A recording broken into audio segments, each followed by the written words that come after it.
This is our Humanity Center event. We have a couple of these. This particular series is entitled The Souls of Black Folk, Poetry, Essays, and Readings. We have a couple of different events. Today will be our first one, where we'll be talking about August Wilson. The next session next month, we'll have an entire panel talking about the work of Audre Lorde. After that, we'll have a talk on the Harlem Renaissance, and then we will conclude it with a talk about the Black arts movement. So we have a couple of series, and we hope that you log in and participate to all of them. But first, we want to thank you for being here today. Again, my name is Dr. Jamall Calloway. I'm a part of the Theology and Religious Studies Department, also affiliate faculty of the brand new Africana Studies, which launches next semester officially. Today, we're going to talk about August Wilson. So I'm going to talk a little bit about him first and then introduce the speakers. August Wilson was born April 27th, 1945, and he passed away in 2005, October 2nd. He's best known for his series of 10 plays entitled The Pittsburgh Cycle. And personally, I'll just speak about what he means to me and why I selected to have an entire event around him. August Wilson's work, which creatively spans 10 generations of African-American peoples, culture, lineages, mythologies, music, politics. Its work overall situates Black people in America as a people. It's like a small nation within a nation. He's won the Pulitzer, he's won the Whiting, he's won the Heinz Award in the Arts and Humanities. And his work has been so impactful and special for African-American artists that even to this very day, you have artists like Denzel Washington and Viola Davis who are doing their best to bring his work to the screen, as well as to keep his work alive in the theater. Most recently, we have Maureen Black Bottom, which came out December of 2020, so only a few weeks ago. And before that, Denzel Washington and Viola Davis starred in Fences, and they came out in 2016. So his name isn't mentioned a lot, but his work and his contribution and his voice and his insight for African-American plays and playwrights and literature more broadly is everywhere. So I'm pleased and I'm grateful to have an event that basically situates August Wilson as a very important, passionate, creative poet playwright. Now for our speakers.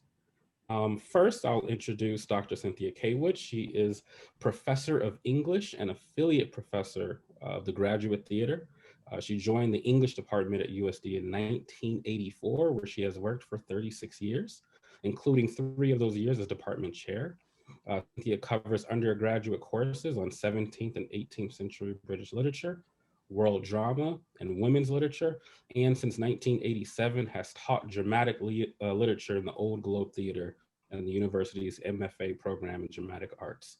During her time at USD, she has won several awards for her teaching, including the Davies Chair. Her research and publication interests include 17th century woman playwright Aphra Behn, novelist Jane Austen, and August Wilson, with special interests in British and American theater, history, and stage production. Her current writing project is a book that focuses on a day in the life of a 17th century London theater.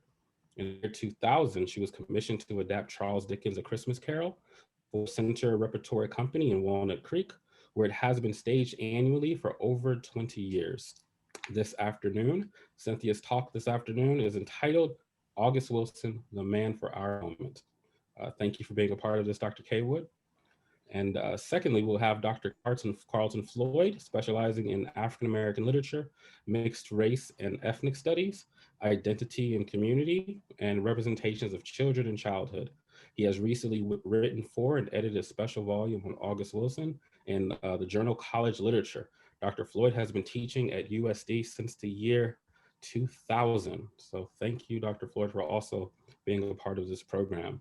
We'll first hear from, I believe, Dr. Floyd, and then Dr. Caywood. Oh, sorry, we'll hear from Dr. Caywood, and then Dr. Floyd, and then we'll open it up for questions, comments, reflections, experiences, concerns.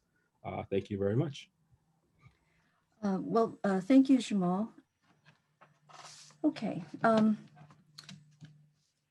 I was really pleased when Jamall asked me to be part of this panel. I, like Jamall and many of you here today, have a great passion for the work of August Wilson. And I'm happy to say that the city of San Diego has also had a passionate relationship with August Wilson's theater.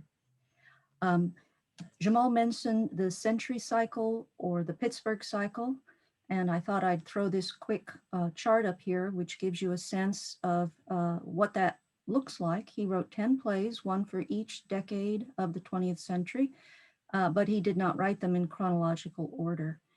And so his first piece, 1982, is a play called Jitney, which he later revised, and and it was mounted on Broadway for the first time just a few years ago.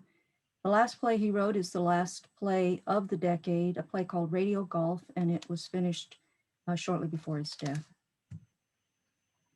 Um, as I said, the city of San Diego has had a long relationship with August Wilson. In the 80s and the 90s, the Old Globe Theater, which is one of our country's most prominent regional theaters and located in Balboa Park, produced 3 of Wilson's plays. Joe Turner's Come and Gone. Let me minimize my, sorry, there we go. Joe Turner's Come and Gone in 1988 with Delroy Lindo, The Piano Lesson in 1989 with Charles Dutton, and Two Trains Running in 1991 with Lawrence Fishburne. All were directed by Lloyd Richards, Wilson's mentor and longtime collaborator, and all moved to Broadway with the original casts largely intact. In 2020, just before the pandemic hit, the Globe offered a production of Jitney, directed by Kenny Leon, Leon, I guess is how he pronounces it, who had directed the Tony Award-winning version of the production on Broadway. It came to the Globe again with its Broadway cast mostly intact. Along with Denzel Washington, Leon has picked up Richard's mantle as the foremost contemporary keeper of Wilson's legacy. Our smaller theaters have also been involved in keeping Wilson's plays alive. Old Town Signet Theater has dedicated itself to producing the entire century cycle. Only a few American theaters have done so, beginning with its August Wilson reading series in 2006. The series was done in collaboration with San Diego's Black Ensemble Theater, founded by the late UCSD professor Floyd Gaffney, and is one of several theater collectives in the city that has been devoted since the 60s to producing work by African American writers for African American actors. Since 2008, Signet has produced 6 of Wilson's 10 plays. Most recently, in 2019, Intrepid Theater, which is located in the Gaslamp District, co-sponsored with the San Diego Public Library, an August Wilson Festival, which was held at the Central Library downtown. And in 2020, San Diego, via Intrepid Theater, came on board as a location for the annual August Wilson High School monologue competition. This competition was co-founded by Kenny Leon shortly after Wilson's death in 2005 and was recently portrayed in the documentary Giving Voice, which is currently available on Netflix. Wilson's work has engaged me deeply since I saw the Globe's Joe Turner in 1988, and I have spent the last 30 years chasing down productions. I have attended many of San Diego's events, several of them with my dear friend Carlton Floyd, as well as seeking them out in other cities. I only have one left to see, Radio Golf, Wilson's last play. All have power for me, but some more than others. Joe Turner, Wilson's favorite, is also one of mine. He said, what Wilson said, after I wrote it, I said to myself, if I die tomorrow, I have fulfilled myself as an artist. The Piano Lesson well deserved its Pulitzer Prize, since the play was filmed for television in 1995 with a teleplay by Wilson, direction by Richards, and the Broadway cast largely intact. I have taught it in every section of my Intro to Drama class. But the play that is holding me most now is Two Trains Running. Perhaps both the most comic and overtly political of Wilson's plays, it addresses uncompromisingly the ongoing deprivations and injustices systemic racism have inflicted upon African Americans for hundreds of years, and which have come into a new and impassioned focus through the Black Lives Matter movement. It is a play that speaks passionately and eloquently to our moment. Two Trains Running is set in 1969 in Pittsburgh's Hill District, the locale for most of Wilson's plays, in a rundown diner that serves as a gathering place for the neighborhood. Wilson almost always uses a single location in his plays, highlighting the importance of these kinds of stable meeting places that foster his characters' need for community and connection, especially in the North. As George C. Wolfe, the Broadway legend who directed the recent film version of Ma Rainey, points out, I thought in Ma Rainey, August was writing about the consequences of leaving the South. There were Jim Crow laws and lynchings were happening in record numbers. But at the same time, communities and structures and land and ownership were possible in the South. Whereas if you came north, if you wanted to get anything, you had to come into contact with the white power structure as it existed. The diner, however, has fallen on hard times. Its owner, Memphis, recounts the days when the now mostly empty diner was always crowded. The city plans to raise the building as part of a massive urban renewal project, and Memphis's great concern is to get a fair price for his building. The historicity of this plot point is vital. Pittsburgh's Urban Redevelopment Authority seized land in the Hill District throughout the 60s, and many neighborhood businesses and homes were destroyed to make way for the civic arena and various public housing projects. This effort displaced thousands of people and destroyed a community. The earlier plays in the century cycle dramatized the vibrancy of the Hill District, but Wilson's post-60s plays recount the cost of its destruction as jobs disappear, houses crumble, and community members fall into poverty and crime. Memphis's zeal to get a fair price for his building is recapitulated in the story of Hambone, a restaurant patron who has been driven mad by his experience of economic injustice. 10 years prior, Hambone was hired by Lutz, a white grocery store owner, to paint his fence. He was promised a ham if he did the job well. However, when the painting was done, Lutz said Hambone did not deserve a ham, but only a chicken. Obsessing over the incident has reduced Hambone to only two phrases. I want my ham. He gonna give me my ham. Memphis recounts that, quote, Hambone think he did a good job and Lutz didn't. That's where he went wrong, letting Lutz decide what to pay him for his work. Thus, Memphis is adamant that he will not let the city set the price for his property and plans to demand a much higher payment. After the city lowballs their first offer, saying that the deed to the property has a clause that sanctions any price they wish to give, i.e. eminent domain, Memphis protests, quote, they ain't the only one got a clause. My clause say they got to give me what I want for it. The civil rights movement, derailed by the assassinations of Martin Luther King and Malcolm X, is a shadow in the play, distantly visible through a discussion of an offstage rally scheduled for the anniversary of Malcolm X's birthday. Sterling, a young man who has just been released from prison, is excited about attending, but the older patrons of the restaurant are not.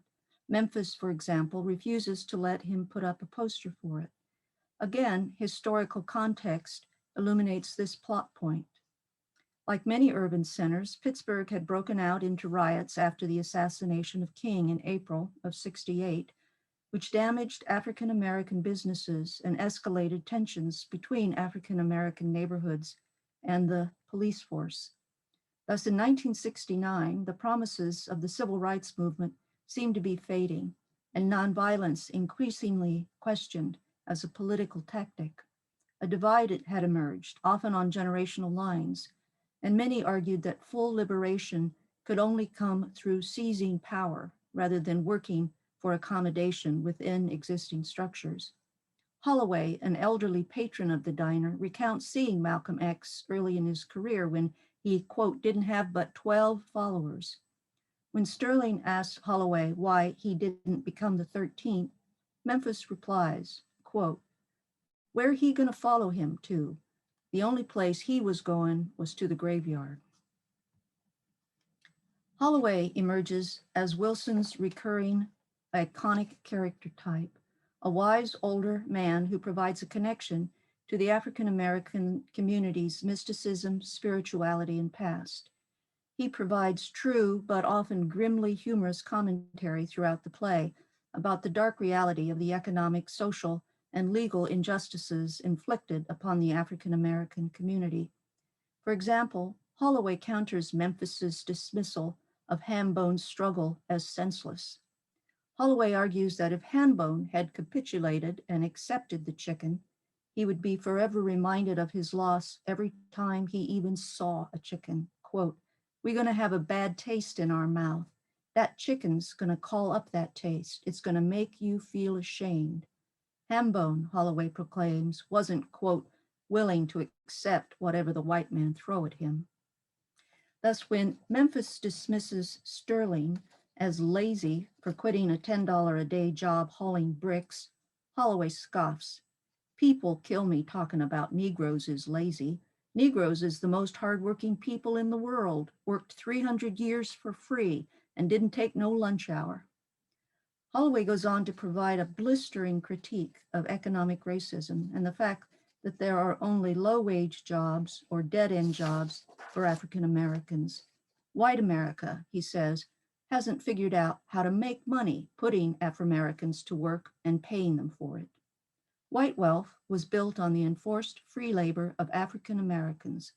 One slave, Holloway explains, created enough wealth to buy 2, then 4, then 16. Quote, white folks got to stacking, and I'm talking about they stacked up Negroes, stacked up close to 50 million of them. They couldn't find you enough work back then. Now that they got to pay you, they can't find you none. Holloway also introduces Aunt Esther, a character who for Wilson emerged as, quote, the most significant of the cycle.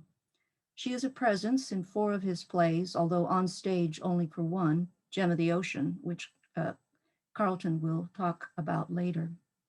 She claims to be 349 years old, born, that is, in 1619, when the first African slaves were brought to American shores. She functions as a bridge between the ugly struggles of the African American community since its arrival and the rich culture, spirituality, and communities of its African past. Wilson says of her in a stirring essay he wrote for the New York Times in 2000, quote, the characters in the plays are her children. The wisdom and tradition she embodies are valuable tools for the reconstruction of their personality and for dealing with a society in which the contradictions over the decades have grown more fierce and for exposing all the places it is lacking in virtue. Or as Holloway succinctly puts it, quote, she makes you right with yourself. When Memphis scoffs at Holloway's testimonials, saying he didn't know anybody who had gotten rich after visiting Aunt Esther, Holloway testily replies, quote, I ain't said nothing about getting rich. I'm talking about getting your luck changed. In fact, a visit to Aunt Esther is successful only if people seeking her help are willing to throw the money they would have given her as payment into the river. The neighborhood funeral director, a wealthy man named West, seeking closure after the death of his beloved wife, refused to do it and remains caught in his grief. Holloway scolds, quote, that's why you don't know. Holloway, by contrast, sought her help in casting off his desire to kill his abusive grandfather. He testifies that by throwing $20 in the river weekly for a month, quote, I got that feeling off me. As soon as Sterling wins money gambling, he seeks Aunt Esther's advice and eagerly throws his money in the river. We learned 30 years later in Radio Golf, again, Carlton will be talking about that play in his presentation, that Aunt Esther had told him to put away his resentment for growing up as an orphan and move on, quote, make better what you have and you got best. If you want to carry something, carry some tools. Sterling took her advice, became a Finnish carpenter, and one who was quite skilled and successful in his work.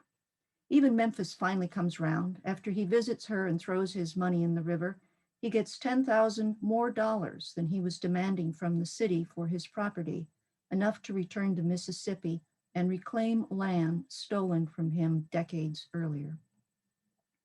Throwing away the white man's money ties into Holloway's bitter critique of African Americans' inability to get financially ahead, no matter whether they have $10 or $300 in their pockets, because they are excluded from white-controlled means of production. Quote, if it wasn't for you, the white man would be poor. Every little bit he got standing on top of you. That's why he could reach so high. He gave you $3 a day for 6 months, and he got him a railroad for the next 100 years. All you got is 6 months worth of $3 a day. As long as white Americans control access to wealth, any money that African Americans obtain, either through legitimate or illegitimate means, will end up in white hands. Thus, Aunt Esther urges those who seek her aid to do two things. They must first free themselves of white racist capitalism by casting away and ceasing to define themselves by that which binds them most tightly to it, money and the pursuit of money. Then they must reconnect with their pasts, personally, spiritually, culturally. In doing so, they can, as Wilson says, quote, best shout an affirmation of the value and worth of their being in the face of a many million voice chorus that seeks to deafen and obliterate it. Black is beautiful, Sterling teaches Hambone to say in a moving scene in Two Trains Running, or perhaps, as we have learned to say more recently, Black Lives Matter. Thank you very much. I can't tell you how nice it is to hear Cindy and to collaborate with her today. I hope everyone can hear me. Fantastic. Truth be told, I actually saw a Lawrence Fishburne version of, I believe, Two Chainz Running at the University of California, San Diego when I was a graduate student there, and marveled at, I'm a Lawrence Fishburne fan, so I marveled at his performance, and then promptly went back to grad school to write that dissertation. But when I came to USD, Cindy caught me one day and said, you know, let's go see this play about this guy named August Wilson. And from there, we ended up collaborating on writing and also editing a version, rather a collected version of essays on August Wilson for, I believe, college literature. So my first desire here is to give props to Dr. Caywood for being such an amazing person and a wonderful mentor. Second of all, I'm pretty laid back. I hope you guys can lay back with me and kind of roll with this as we go. I'm going to talk a bit, in fact, about what I call the bookend plays. That is Gem of the Ocean, which starts the cycle plays, and the last being Radio Golf. And at the end of this, I want to show you a very brief clip of August Wilson himself in an interview with Bill Moyer, who, again, Dr. Caywood shared with me that I find fascinating, equally parts appalling and intriguing, but I think it might be a great place to start our question and answer period. So hopefully I won't be too long-winded here. I've tried to shorten my long-windedness, and I hope it makes some sense. So first of all, and by the way, thank you, Dr. Calloway, for letting this happen. This is a beautiful thing. August Wilson was born of a Black mother and a white father. He lived his life ensconced in Black life, however, courtesy of being raised primarily by his mother in the Hill District of Pittsburgh, Pennsylvania. Educated, much like the writer James Baldwin, in the school of the public library, having found the traditional educational system inadequate to the task.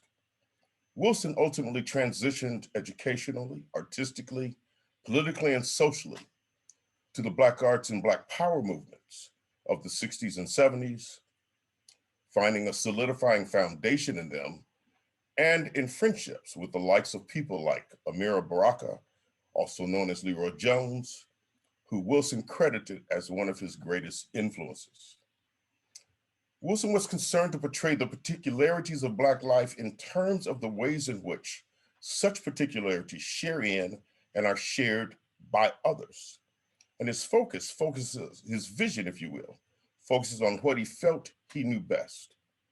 The cycle plays, as they are sometimes called, each chronicle, as you have heard, a decade of Black life in the 20th century, starting with Gem of the Ocean, set in 1904, but spanning backwards in time to set sail with Aunt Esther and others in their journey in the holds of slave ships across what Paul Gilroy has called the Black Atlantic, continuing to the Underground Railroad that brought a number of the enslaved from the South to the Northern states, where they could exist within some less restrictive form of enslavement.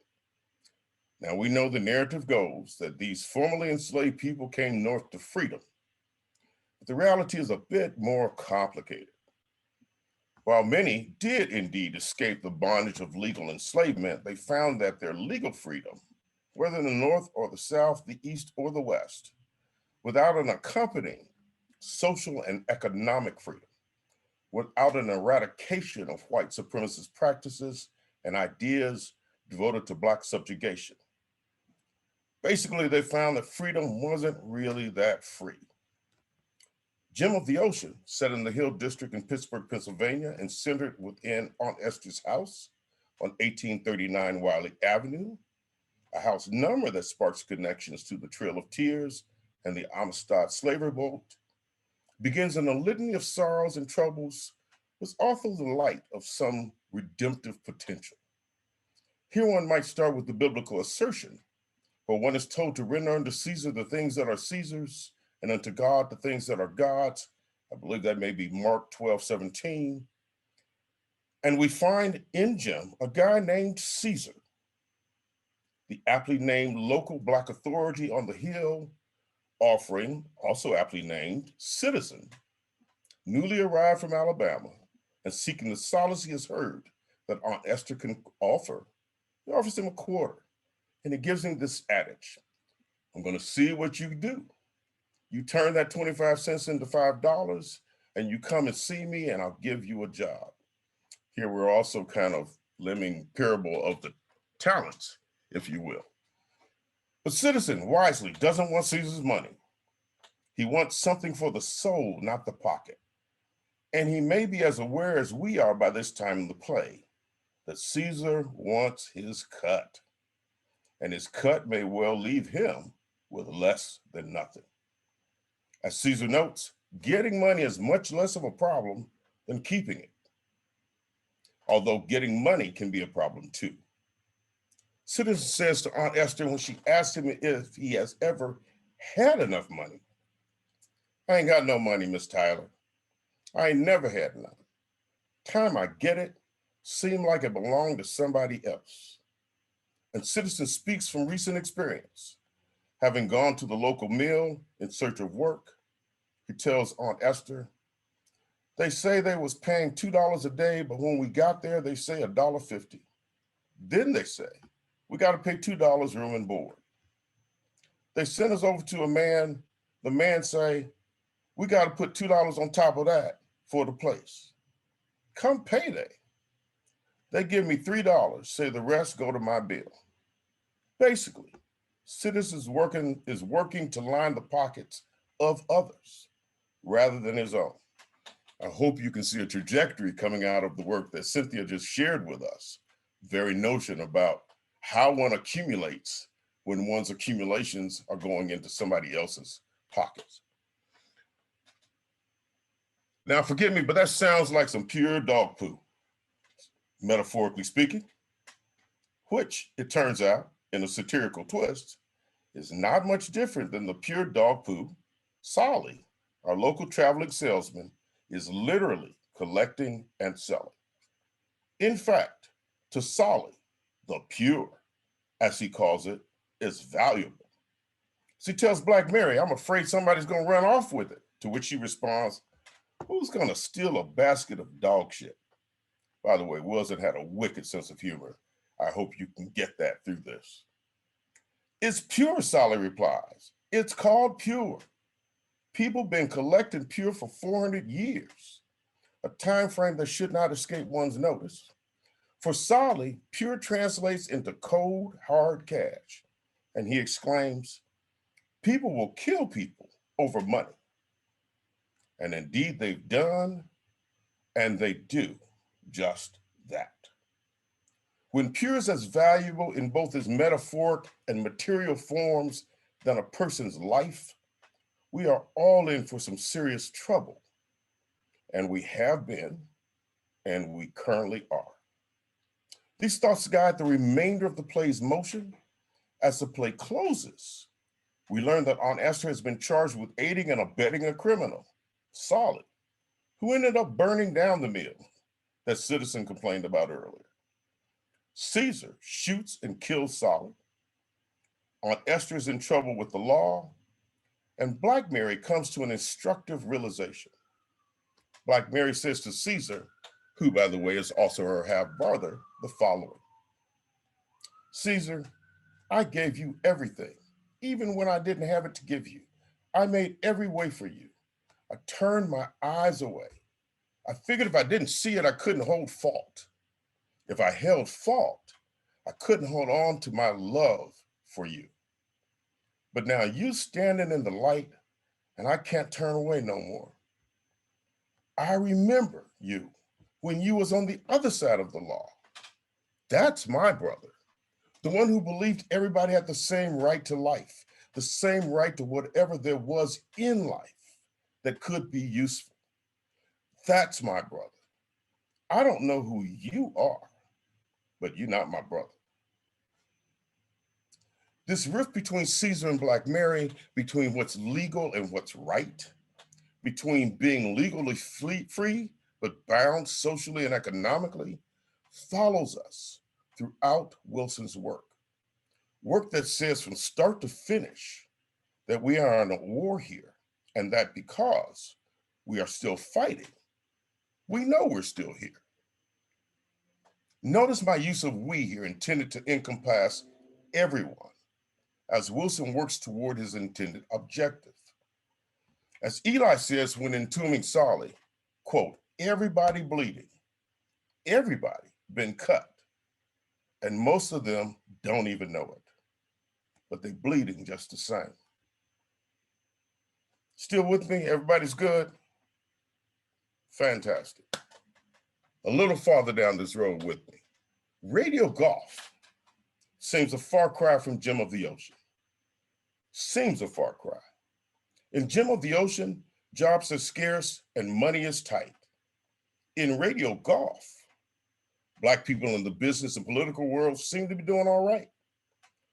One lead character, Harmon Wilkes, is a real estate developer and mayoral candidate, and his wife, Mamie Wilkes, is a public relations professional. Harmon's business partner, Roosevelt Hilks, is a bank vice president. Sterling Johnson, a retired bank robber, is now a self-employed contractor. And Elder Joseph Barlow, also known as Old Joe, has recently returned to the Hill District in Pittsburgh, where he was born in 1918. And yet money, as Aunt Esther put it in Gem of the Ocean, is still something people can't seem to get enough of. And there is still a world in which there is some distance between what is legal and what is right. Money problems start both Gem of the Ocean and radio golf, and legal problems in them. In radio golf, Aunt Esther's house, that place of sanctuary, is slated for demolition to make way for Harmon and Roosevelt's plans to renovate the neighborhood. Ultimately, Harmon has a change of heart, thinking that he'd rather build around Aunt Esther's house than tear it down. He has begun to wonder if what is being lost is worth more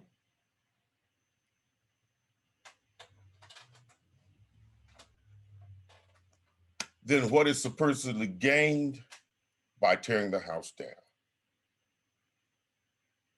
Let me rephrase that. He has begun to wonder if what is being lost is worth as much, if not more, than what is supposedly being gained, and decides the house is worth keeping, to the dismay of his business partners, the city officials of Pittsburgh, and even his wife, but to the delight of old Joe, who has reappropriated his ancestral home, even though apparently it has been sold out from under him due to unpaid property taxes it has accumulated. We find out, it seems, that Harmon's father has been paying the taxes on the house until his death, but had neglected to tell anyone why, or to have made plans for these tax payments to continue following his demise. Turns out that Harmon and old Joe, by the way, are related. Harmon is the grandson of Caesar Wilkes from Gem of the Ocean, and old Joe is the son of Caesar's half-sister, Black Mary. Both Harmon and old Joe are thus fruit from the same ancestral tree. We also learn that Black Mary took on Aunt Esther's name, house, and its role as sanctuary upon the former Aunt Esther's death. Old Joe makes it clear that Black Mary kept her dual identities a secret, but also that keeping the secret is no longer relevant. He says, now that she's dead, I guess it don't matter. When you're dead, you're done. Well, I think he is right and wrong. And I think Wilson goes to some pains to suggest that. For Harmon and old Joe and old Joe's daughter, also named Black Mary, are living embodiments of what and who once was, the living presence of the past in the future's present. Basically, dead don't mean done, don't mean gone, don't mean the dead don't matter.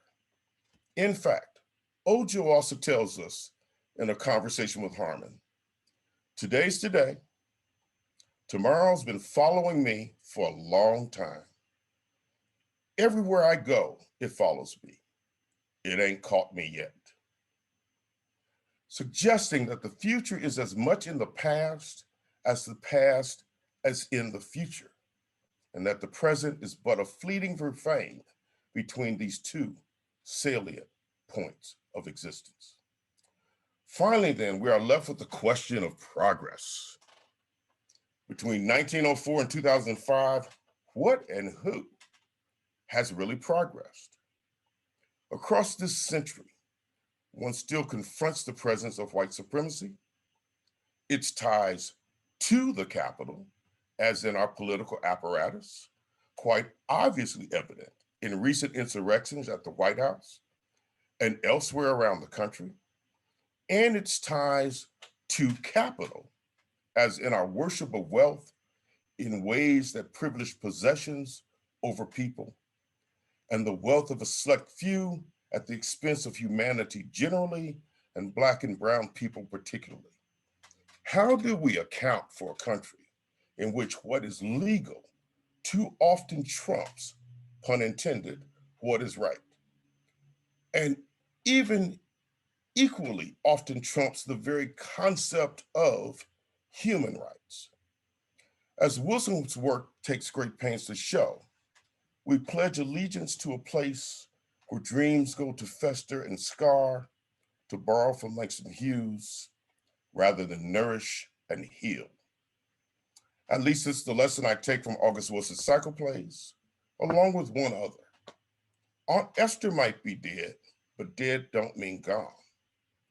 Black Mary stepped into Aunt Esther's role when Aunt Esther died. Old Joe steps in for Black Mary, and old Joe's daughter, named Black Mary as well, seems fully poised to carry on, to provide some shelter in the time of our many tempestuous storms. We need such shelters, for we are not saved, and yet we are not yet lost. The future is chasing us, as old Joe remarks, following us everywhere, but it hasn't caught up to us yet. I am, with your permission, going to shut up for a minute and let Bill Moyers and August Wilson talk to you. Now, you once said, Mr. Wilson, that the most valuable Blacks were those in prison who had the warrior spirit, as you called it, in the African sense, men who went out and got for their women and children what they needed when all other avenues were closed to them. Who do you think has the warrior spirit in America today? Who's fighting the battle? I think those same people, for the most part.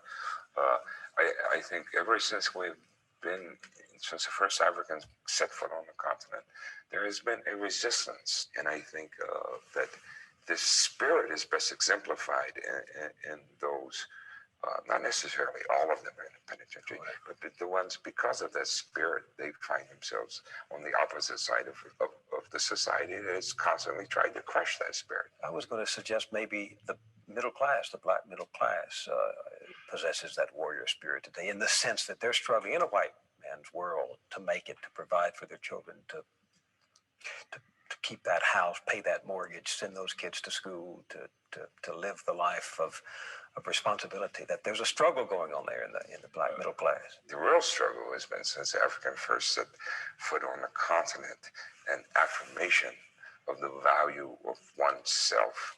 And I think if, in order to participate in American society, in order to accomplish some of the things which the Black middle class has accomplished, if you have had to give up that self in order to accomplish them, then you are not making an affirmation of the value of the African being. You're saying that in order to do that, I must become someone else. I must become like someone else.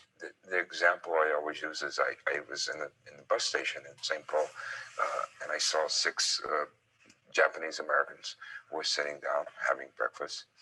And I sat there and observed them, and they chatted among themselves very politely. And they ate their breakfast, they got up and they paid the bill. And they walked out, and I sat there. And I said, what would have been the difference if 6 Black guys had come in here and sit down? What is the cultural differences? And the first thing I discovered is that none of the Japanese guys played the jukebox. So the first thing, when 6 Black guys walk in here, somebody's going to go over to the jukebox. They're going to put a quarter in the jukebox. Somebody's going to come up and say, hey, Rodney, man, play this. And he's going to say, no, man, play your own record. You know, hey, I ain't playing with you. Don't play my record, man. Put your own quarter in there. The second thing I noticed, no one sent anything to the waitress. Now, 6 Black guys say, hey, mama, what's happening? What's your phone number? Now, I don't talk to him. He can't read. Man, but give me a phone number. The guy's going to get up to play another record. Somebody's going to steal a piece of bacon off his plate. He's going to come back and say, man, we've been messing with my food. I ain't playing with y'all. We messing with my food. When the time come to pay the bill, it's going to be, hey, Joe, loan me $1, man. Right? So if you were a white person sitting observing that, you would say they don't know how to act. They loud. They don't like one another. The guy wouldn't let him play the record. The guy stole food off his plate. But if you go to them 6 guys and say, what's the situation here? You find out they're the greatest of friends. And they're just having breakfast the same way the Japanese guys had breakfast. But they do it a little differently. This is just who they are in the world. They cannot not do it like that because that's who they are. So you've answered my question. I was going to ask you, don't you grow weary of thinking Black, writing Black, being asked questions about Blackness? Oh, how can one go weary of that? I mean, you never transcend who you are. Somebody tell me what that question is that I might have an issue with. Or don't, but let's talk. I'll jump in here. So again, thank you, Dr. Floyd. Thank you, Dr. Caywood. I want to keep the conversation going. Hi, everyone. I'm late, so the only thing I heard was Carlton's question. What problem would I have with what the question that was asked? So responding to that, I thought maybe the question, do you mind being Black? Is that the question you have a problem with from that video? Indeed. I'm sorry I missed the rest, but that was really, it was a really powerful thing that you shared, Carlton. What is your answer to that question? Oh, I'll do that later. I want other folks to hit the table before I rein back in. We heard from Dr. Caywood what her favorite August Wilson play and why. I might have missed it, but what's yours and why? Oh, that's a great question. I think at the moment it's probably Ma Rainey's Black Bottom, because I'm a massive fan of the blues, as was August Wilson. And there you can see it resonant. And if you haven't seen the Netflix version of it, which has some problems, they changed a bit of the language for me, but Viola Davis blows that out of the friggin' park. It's beautifully done. It's worth seeing. Carlton, in listening to you talk about both Gem and Radio Golf, both of which are plays that haven't gotten as much critical attention as Fences, for example, which is probably his most frequently produced and most written about text. Rereading them was really a wonderful experience, and hearing you talk about them and being reminded of the texture of Wilson's plays, and especially as he grew as a playwright, how much more complex that texture became. I mean, I find myself comparing him to other great playwrights like Shakespeare or Moliere, who wrote for a limited time period, and you can watch their development almost from play to play as they really begin to discover more clearly what they need to do. And just about the address 1839 Wiley and the way that resonates historically. I suspect Wilson's plays are absolutely packed with that kind of texture, and it makes me wonder why there hasn't been a critical edition of some of his work. I mean, for a scholar to really excavate those texts and frame them and give people some of those contexts that would help them move more deeply into the plays themselves. I mean, they're absolutely beautiful and stand alone and on their own or in relationship to others. But I just think there's been so far, I think, a reluctance to treat him with the kind of seriousness that we have treated some of our other late 20th century writers in terms of scholarly attention. Well, I would actually have to agree with you, Cynthia, and the reasons I think that may be vary from day to day for me. But at the moment, I think for me, it's that Wilson, if you look across his plays, his message is way too close to home for many who don't really want to hear things like, well, we haven't progressed as fast and as far as we like to believe we have. We're not the land of opportunity for everyone. You know, milk and honey doesn't flow down the streets. I think that message is very hard for many, many people to hear. And quite frankly, you know, there are moments historically when there's what I call some kind of upheaval that pushes people to look very specifically at who we are and who we say we are. But those moments tend to quickly fade. That's the way our culture kind of works, right? Out of sight, out of mind. What's new on the news tomorrow? So I think that for me is what I've come to at this moment, is that you look across 10 plays covering the entire 20th century, and you see, on the one hand, what looks like the appearance of progress, which is immediately embedded in the sustained presence of things that hold people back. Then you can't, you know, give that rah-rah America view as blithely as we like to do. One last comment about that. I judge the greatness of a work in many respects by how much I get out of it each time I read it. And sitting back and rereading some of these plays recently, I was just amazed at how much more I got than the first 4 or 5 times I've read them. So that, to me, I mean, that's what resonates to me. There are some texts that do that for me. That being one, much of what James Baldwin writes being another, Toni Morrison, you know, the particular writers that just pull me, Octavia Butler in particular right now, because every time I read them, I get something new. And thank you, Dr. Floyd and Dr. Caywood. I'm only familiar with Ma Rainey, which I did see the Netflix version, which I thought was pretty incredible. And so my question is, the character Levy, played by Chadwick Boseman, which was amazing. It was pretty evident to me that his character was representing the context of double consciousness, and I'm not familiar with any other works. My question was going to be: is that a centrality that's carried across in all of his plays, in all of Wilson's plays? And it seemed in the interview that you showed, Dr. Floyd, it seemed that he almost started to answer that it's probably something that and the fact that you can't transcend who you are, it seems like it's something that probably, if not was a central focus, was something that carried forward through the rest of his works. And that's my question, is whether or not it does. Cindy?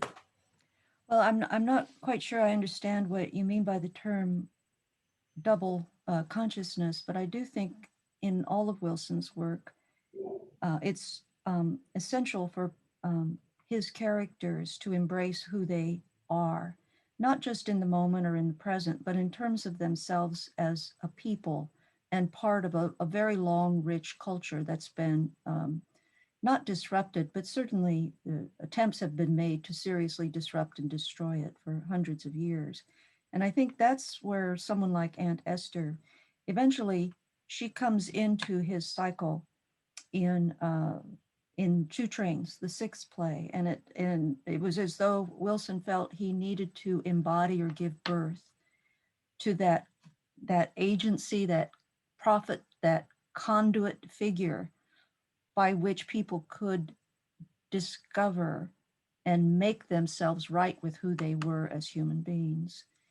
So, Ma Rainey is one of the earlier plays, and I think he's certainly looking at the need in all of those earlier plays for people to be seen. But I guess how you're seen is a question that he keeps asking and exploring. And how do you see yourself? Yeah, go ahead, Carlton. If I may, thank you, Dr. Caywood. Rochelle, a wonderful question.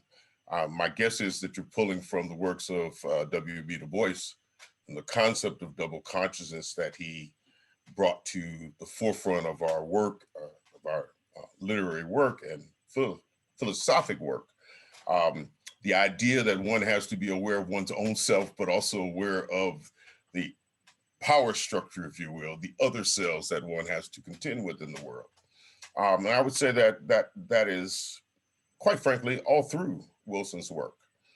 If you listen to kind of the dialogue of many of the characters, they're talking not only about their own lives, but their own lives consistently in relationship to a larger power structure that is, by pretty much every definition in the text, a white power structure.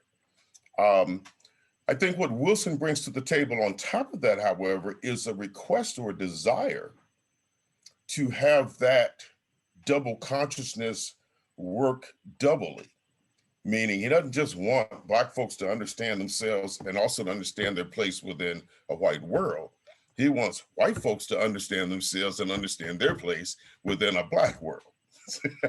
You said, I mean, he wants that to go both ways. That's, I believe, for me, is that thrust that says, I want you to see the particulars of Black life, but I want to do that in a way that connects to the generalities of life.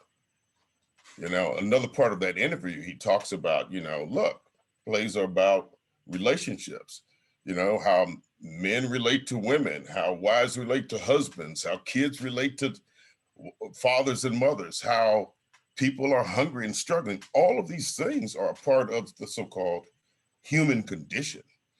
But he wants that reversed. And I will actually now, if you'll let me, speak about that question. If you think of that question to Wilson, I wonder how it works, whether Bill Moyer has ever asked himself, don't you ever get tired of thinking or being perceived as white? And I just can't imagine Bill Moyer going there. I hope I'm wrong,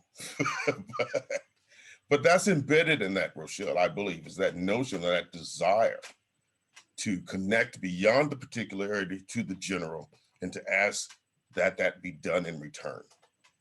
I hope that helps. Thank you very much. Thank you. We have a question from Professor Gross. Yeah, thank you so much for this. Wonderful to be introduced to Wilson's work. I was very interested in what you were saying, Dr. Floyd, about progress and the problems with this narrative of progress. I mean, it seems to me one of the most profound kind of constraints on discourse in lots of ways. I was interested if you could say more about how that connects with language of hope. One of the things that it strikes me is there's almost this kind of unwritten rule that if you talk about something dark and horrible, you have to somehow give your audience hope at the end, which seems to me a constraint on talking about the dark and the horrible. So it seemed like Wilson would have something to say about that kind of nexus there, how that restricts our discourse when we're addicted to having a story of progress. Well, you're spot on in every way. I'm not sure what I could actually add to that. You laid it out pretty well. But absolutely, I mean, if you buy into a particular kind of ideological frame that assumes perpetual, ongoing, we're always getting better. I've even had people say we're smarter in the 21st century than we were in the 19th. I'm like, really? You know, come on. But we're always moving forward. And yet, I mean, when you buy into that, it becomes easy to ignore the many ways where we haven't moved at all, and in some cases, gone actually backwards. I was responding to a former student and a friend recently about something similar to that. And I had to point out things that, like wealth among Black families, if memory serves, and this is out of the work of Piketty, is negative. So I don't know how that looks like forward progress, if you will. What has moved, as an example, is, 10 years ago, I could talk about those with, control of over 50% of the wealth of the country fitting into a school bus. Today I can talk about 3 people having the wealth of more than 50% of the country. If that's progress, that's great for you, but it doesn't do much for the rest of us. And I'm a big fan of the notion of democracy, which I think has been deeply, what's the word I want, hampered by money, or the love of it, to be more precise. I hope that responds in some respects, but yes. And by the way, my take on Wilson in terms of the notion of progress is not so much that he's ever going to say we're seeing progress, if in fact he is attempting to represent what really is. But he's also saying that even in the face of progress, we still, as my mom would say, we still keep it on. We're still here. We're still plugging. Every now and then, what's gratifying about the terrible tragedy of George Floyd and others is seeing people step up again. We saw it in the 70s and saw it in the 60s, but people step up again and say, wait a minute, something wrong with this picture. Let's back up and see if we can make some changes. So I hope that answers your question, Dr. Gross. Thank you. Actually, since Dr. Floyd and Dr. Caywood are English professors, I have a sociolinguistic question. For Wilson, he's a very sophisticated writer when he's writing essays and speeches and so forth. But in his plays, he prioritizes African-American vernacular. He makes sure that he captures the rhythm and the songs and the music of Black cultural voices and slang and the way that, we use words and twist and bend words. So he refuses standard American English as a way of speaking for his characters.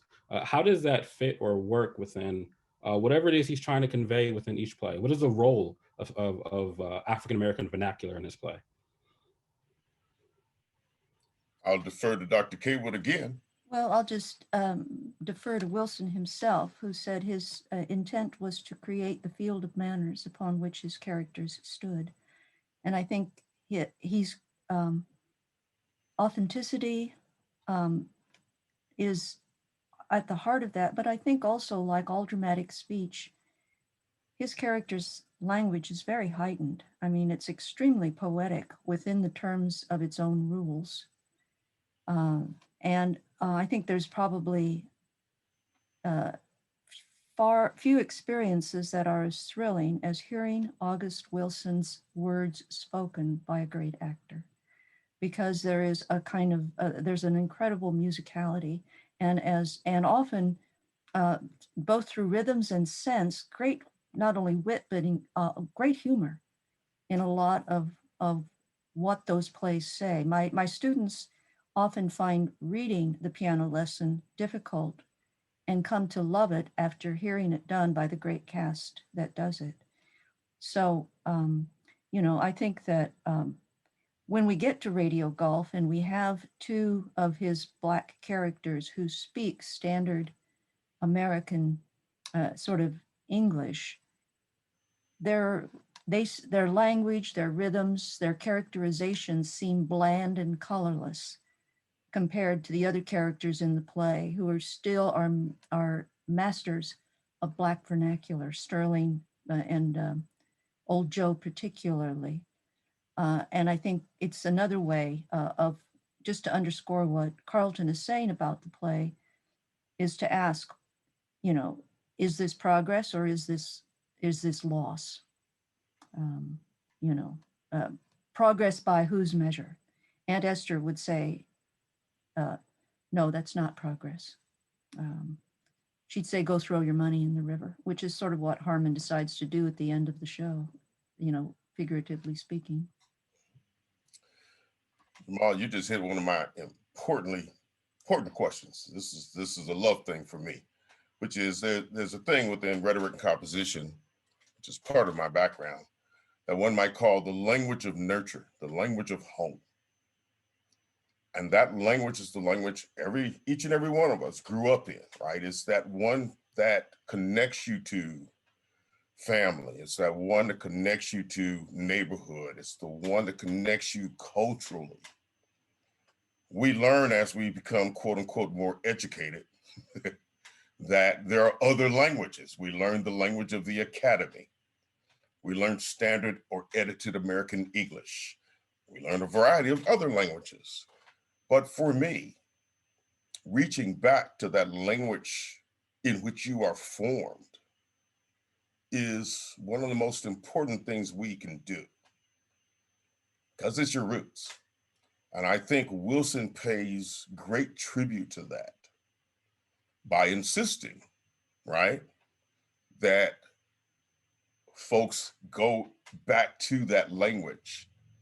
And you'll get that, say, in Radio Golf, not from, Harmon, who is, the educated real estate developer, but you'll get it from Old Joe, right? You'll get it from other characters who've been on the planet a little bit longer, right? And quite frankly, if you take a class from me at any point in time and I'm comfortable enough, you'll get it from me because I'll slip back into it. So, and I think that's his point, is that every one of us can relate to a particular language that we grew up in and with. And if you go back home and start talking to folks, you might find that you slip back in it. It may not differ dramatically from the language you speak, say, at USD, but I'm guessing there are a few things that might change in that process. In my case, and in the case of many Black Americans, it's a pretty radical change. But it's a change to a language of nurture, of home, of beauty, of eloquence, and of poetry that is not the same as that you would find in E.E. Cummings' work or Robert Frost. It's the kind you find in W.B. Du Bois. It's the kind you find listening to James Cleveland sings gospel music. It's the kind you find in jazz with Miles Davis. I have no idea to what you are referring, sir. Professor Reifer, you have a question. In sociology, we always say to each other, there are no stupid questions. And then whenever I ask my question, my colleague says, that's a stupid question. And I was thinking of that in terms of Bill Moyers. And actually in terms of your discussion of Gem of the Ocean, because on the one hand, he talks about, Bill Moyers instantly goes to the Black middle class, but he's talking about class as a moral category. And he also he seems very uncomfortable with the dissonant chord of, you know, jazz or bebop. And it was interesting because you pointed out in Gem of the Ocean, you know, when he asked the other question, when Moyers asked the other question about don't you get tired of being, you know, black, which is a pretty bizarre question. But then I was wondering if you could expand upon your discussion of Caesar, who is kind of aspiring, kind of black middle class, but in such a way that he's basically disowned by his sister. And Moyer's inability to understand what the heck August Wilson was possibly talking about. That's a good one. Let me see if I can lay this down very quickly. My sense is that Moyers is trying his best to recuperate the Black middle class as that which is most revered within Black America. Why he's doing so is anybody's guess, but my sense is mostly because these are the people like myself that you can applaud and say, look, they've assimilated, they've, you know, caught enough of whiteness to fit in, whatever fitting in may mean. And Wilson's response to that is really subtle and beautiful. He's like, you know, the Black folks I want to talk about are probably in jail. I'm not buying the, you know, I'm hoping most of you remember the Cosby Show and variations of that. He says, I'm not buying that. That's certainly a part of Blackness, and the part of that is, like most people, everybody wants some cash, you know, might want a new car or a car at all. But he's not buying the idea that one has to become effectively assimilated to be okay. In fact, he's pushing very hard against that, saying, accept me the way I am. When you do, we can talk. You know? I hope that answers that question. I think just, you know, from my point of view, that question comes out of his need as someone who admires Wilson, wants to be sympathetic and understanding of Wilson's world. And it's the safety, it's the, you know, the inner tube that he clings to. I think like so many of us cling to, well, there has been progress here, and, you know, here's a marker there and there, and, you know, that we want to cling to the idea of progress as being linear rather than recursive. And, you know, if I had to choose which hill district I would live in Wilson's world, I would certainly pick I'd pick the earlier plays, the plays of the 20s, the 30s, because the community is rich, vital, alive, nurturing, compared to the community that comes about in the latter part of the 20th century, the way it's destroyed. Mm-hmm. Spot on. Yeah. We have two questions that I'd like us to go over. First question, I don't want to butcher anyone's name, so I'll just ask the question. What do you think of the response to Moyers, you will never transcend who you are? And secondly, a different question is for you particularly, Dr. Caywood. I would like to hear Dr. Caywood say a bit more about the women in the plays, particularly Risa and 2 Chainz. Okay. Well, I think, you know, I don't mind starting with the question of Wilson has often been questioned, not only in his lifetime, but since then, about the relative few women who populate his plays. I think Carlton and I went through and counted all the characters and found that there were probably 3 times as many men as there are women characters in his plays. And Wilson himself addressed that when he was asked about it, to say, I write about men because that's the world I know. But he also believed that his female characters had a kind of centrality to those stories and carried a certain weight that was unique to being female. And certainly the fact that Aunt Esther is elevated really to the soul and sort of backbone, spine, heart of that community, is a way of perhaps answering that question. Now, as far as Risa goes, Risa is really, really interesting. And I found her more interesting, and I found on this read through than I had perhaps when I saw it or in other readings. And I think, and that may be because of the Me Too movement. Risa, if you haven't read the play, has scarred her legs. She's a very attractive woman, but her legs are covered with scars, razor scars. And Holloway tells us that she matured early. She was 12, and that she's had kind of a lifetime of getting more male attention than she ever wanted. And this was her way to control her body. And so I think that there's an understanding perhaps of what it means to be objectified and female that she carries in that play. It's a kind of, if the civil rights movement sort of is its shadow in the play, I think feminism is a shadow in the play in terms of Risa's choice to control her own body.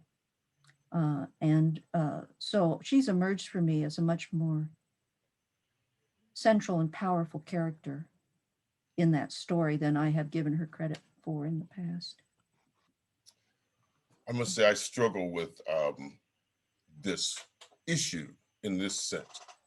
If indeed Wilson is trying to write life as he knows it or understands it, then I think he probably did a pretty darn good job. If he's trying to write life as we would like it to be, then he's probably done a terrible job. What I mean by that is he comes out of a world, we exist in a world where women are not treated with the respect that they should be given. It's pretty hard to document that in a play while also providing a certain kind of uplift. So I struggle with that for obvious reasons. But I also want to say that if we look across his plays, while many of the characters are male, bluntly speaking, Aunt Esther is the glue that holds them all together. So I think that also has to be taken in consideration. She is the one character we see pretty much throughout all. Well, not see, she's not visibly present all the time, but she's definitely there. The name will pop up at some point. So I work with that, I struggle with that. I want to see much more female representation in his plays, but I also want to see more of that in my own friggin' life and world. And I don't really see it in the ways that it should be. So it's that difference between what's there and what we want to have there. I think sometimes we do too much to confuse those two. The first question I forgot, what was it again? Oh, what do you think of his response? It's here. One cannot transcend their race. Well, But that's you coming. never transcend who you are. I'm sorry. You'll never transcend who you are. I don't necessarily disagree with it. It depends on how you define who you are.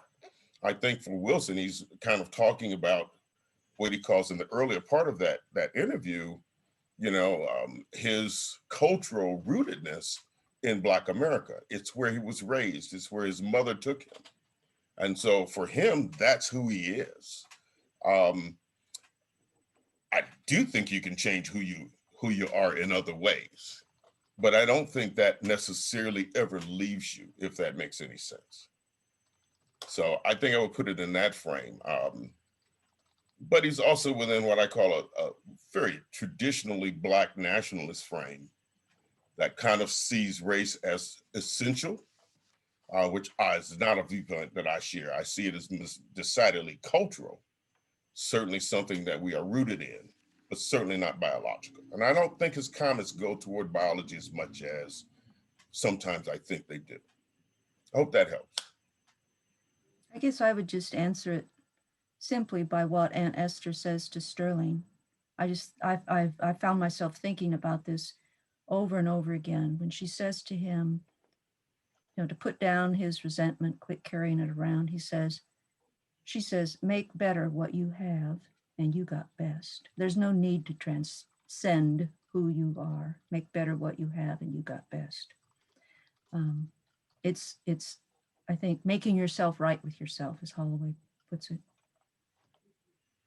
I think of Langston Hughes' 1926 essay, The Negro and the Racial Mountain, where he says, why would you want to?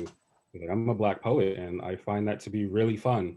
And to be considered a poet and to get away from the Black is pointless. I'm a Black poet, and there's nothing more rich or complicated or fun or complex than that. And also recommendation, August Wilson's most progressive play, by the ways that we understand progressiveness, is actually his earliest play, which would be Ma Rainey's Black Bottom, where he presents a cast that centers upon Ma Rainey as a Black woman and also has a different understanding of gender and sexuality. So just a recommendation for those who are interested in different forms of representation outside of just race and class for Wilson. Dr. Caywood, Dr. Floyd, thank you very, very much for your time. Thank you for your energy, your heart, your expertise, everything that you have brought to our first panel. I hope that the rest of you all have enjoyed it as much as I have, and that you'll log in next month for the next one on Audre Lorde. So I look forward to seeing you there.